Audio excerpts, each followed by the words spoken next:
Қайырлы күн ата-аналар, ұстаздар және оқушылар.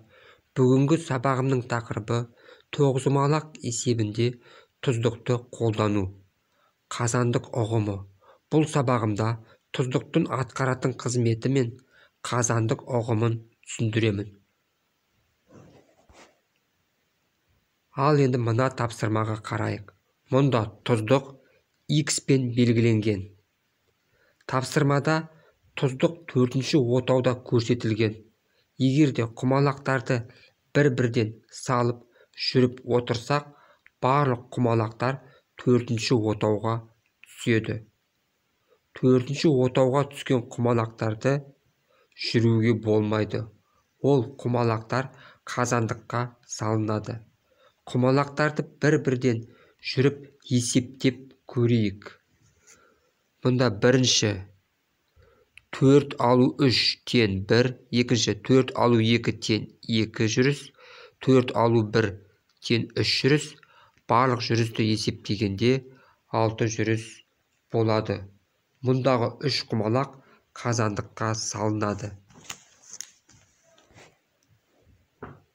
Егер де құмалақтарды 3-ші отауға жинап жүретін болсақ, есепті былай шығарамыз.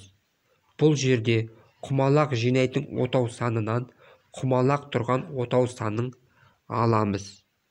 Бірінші 3 алу 2 тең 1, 3 алу 1 тең 2, 1 қосу 2 тең 3 жүріс.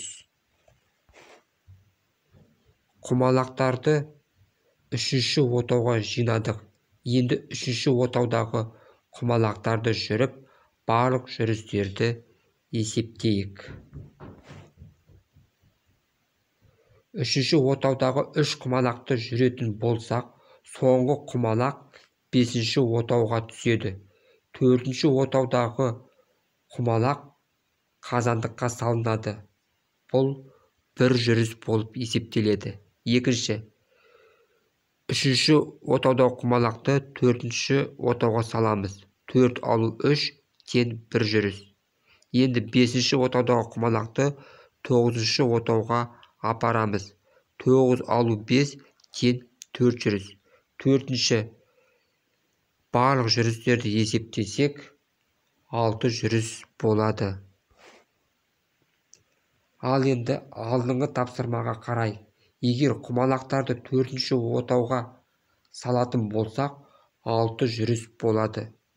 Бұл жүрістер аз.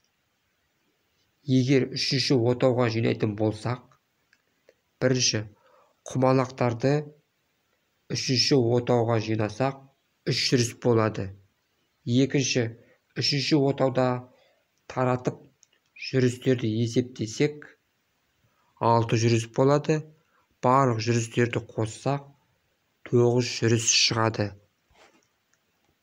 Ал енді балалар, сендерге мына тапсырманы орындап көруге болады.